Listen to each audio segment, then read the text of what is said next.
Academy. मी doctor Sunil Sonawane आपल्यासोबत काही विषयाच्या संदर्भात चर्चा करण्यासाठी आलेलो आहे.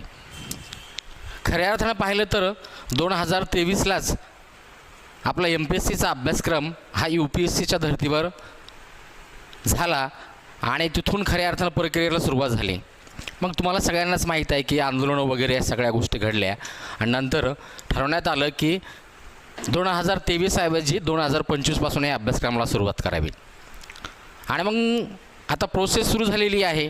2025 जवळ आलेला आहे आणि ह्या मध्यंतरीच्या 1-1.5 वर्षाच्या कालखंडामध्ये नवीन बदललेल्या अभ्यासक्रमानुसार अनेकांनी व्हिडिओ टाकलेले आहेत.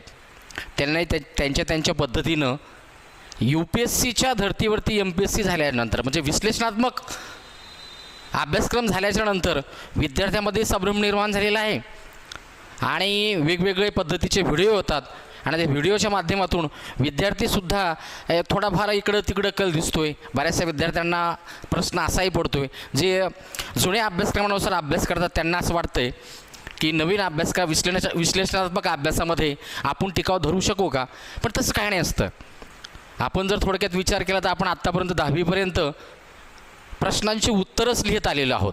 आम्हाला असं काही वेगळं शिकायचं नाही आहे. आम्हाला मुळातच ती गोष्ट येते आहे, पण ती येते आणि आम्ही आता सध्याच्या काळामध्ये त्याच विषयाला घाबरायला लागलेलो आहोत की आम्हाला जमेल का. पण तसं काही होणार नाही. आता नवीन अभ्यासक्रमामध्ये महत्त्वाचं काय, 1750 मार्काची लेखी परीक्षा होणार आहे. आणि मग 1750 मार्काच्या लेखी परीक्षेमध्ये खऱ्या अर्थानं रिझल्ट कशावर असणार आहे, कारण 4 GS जे सगळ्यांना सेम असणार आहे. निबंध लिहावा लागणार आहे. म्हणजे 4 GS तर बघा एकूण मार्क ते 1000 होतात. त्यानंतर निबंधाचे 250 म्हणजे 1250 ते. आणि मग सगळ्यात महत्त्वाचं जो तुम्ही ऑप्शनल विषय निवडणार आहात तर तो एकूण 500 मार्काचा असणार आहे.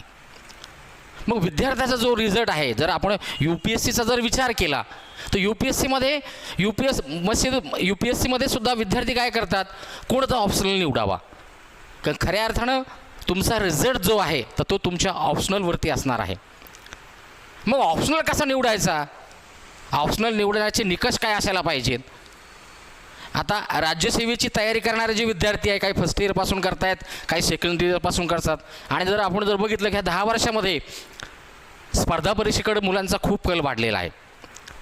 आणि मग स्पर्धा परीक्षेमध्ये कल वाढलेला असताना बरेचसे विद्यार्थी क्लास लावतात. क्लास लावल्यानंतर आपण जर विद्यार्थ्याला विचारलं तुला काय करायचं, तो म्हणतो मला MPSC करायची आहे. पण निश्चित त्याची दिशा ठरलेली नसते. MPSCमध्ये तुम्हाला गॅजेटेड, नॉन गॅजेटेड ह्या ज्या पोस्ट आहे त्यामधून कशाची निवड करायची आहे. मग ज्या मुलाला प्युअरली राज्यसेवा करायची आहे त्या मुलांसाठी महत्त्वाचं म्हणजे आजचं लेक्चर आहे.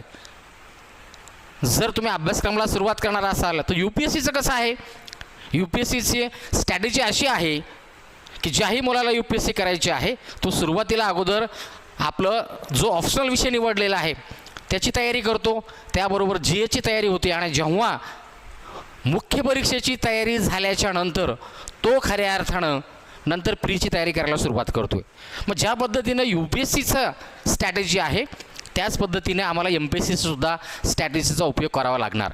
आणि तुम्हाला माहीतच आहे की शेवटी आपण UPSCच्या अभ्यासक्रमाची कॉपीच तयार केलेली आहे. मग त्या धर्तीवरतीच आपणही अभ्यासाची सातत्य ठेवणं गरजेचं आहे. तर आजच्या विषयाच्या अनुषंगाने आजचं जे लेक्चर आहे ती खूप महत्त्वाचं आहे. त्यासाठी महत्त्वाचं आहे की बरेचसे विद्यार्थी बघा UPSCमध्ये त्याच्या घडतात त्यांच्या चुका आपल्यासमोर आहेत की UPSCमध्ये सुद्धा तयारी करत असताना काही जण सुरुवातीला जॉग्राफी निवडतात. जॉग्राफी निवडल्याच्या नंतर 1-2 आयटम दिल्यानंतर मग त्याला असं वाटतं की ऑप्शनलमध्ये मार्क कमी यायला लागलेत, मग तो सोशिओलॉजीकडे जातो. म्हणजे एक लक्षात ठेवा की जर तुम्ही सुरुवातीलाच ऑप्शनल निवडत असताना काळजी घेतली तर मी तुम्हाला खात्रीनं सांगतो की राज्यसेवा जी आहे 2025ची ती पास होणं एवढं काही अवघड नाही आहे. आम्ही जो बाऊ निर्माण केलेला आहे विश्लेषणात्मक, लक्षात ठेवा 2011च्या अगोदर MPSC ही विश्लेषणात्मकच होती. आम्ही जर जुना अभ्यासक्रम बघितला तुमच्या लक्षात येईल. तर आजच्या लेक्चरमध्ये आपण ऑप्शनल निवडण्याचे काय निकष असायला पाहिजे या संदर्भामध्ये चर्चा करणार आहोत. आणि ह्या निकषाच्या आधारे तुम्ही जर ऑप्शनलची निवड केली तर मला खात्री आहे, ते निकष जर तुम्ही ऑप्शनल निवडताना वापरले तर मला खात्री आहे की तुमचा 2025चा रिझल्ट नक्की येईल. तर ते निकष काय आहेत तर ते थोडक्यामध्ये आपण बघूयात. तर ऑप्शनल निवडीचे निकष काय?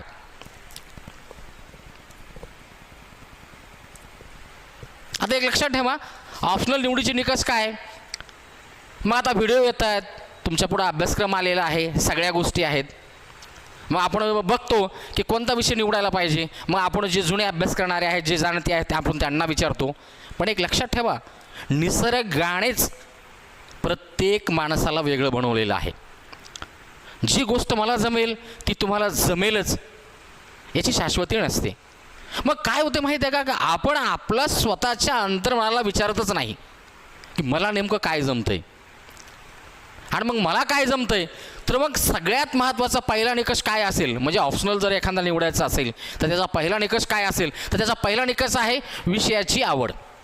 आता विषयाची आवड हा पहिला निकष आहे. मग विषयाची आवड म्हणजे नेमकं काय. मग आता राज्यसेवेमध्ये सुद्धा तयारी करणारी जी मुलं आहेत, बरेचसे सायन्सचे आहे, बरेचसे MBBS आहे, बरेचसे विद्यार्थी इंजिनिअरिंगचे आहेत. मग हे जे अदर फॅकल्टीचे विद्यार्थी आहे, मग यांनी ऑप्शनल निवडत असताना कोणता निकष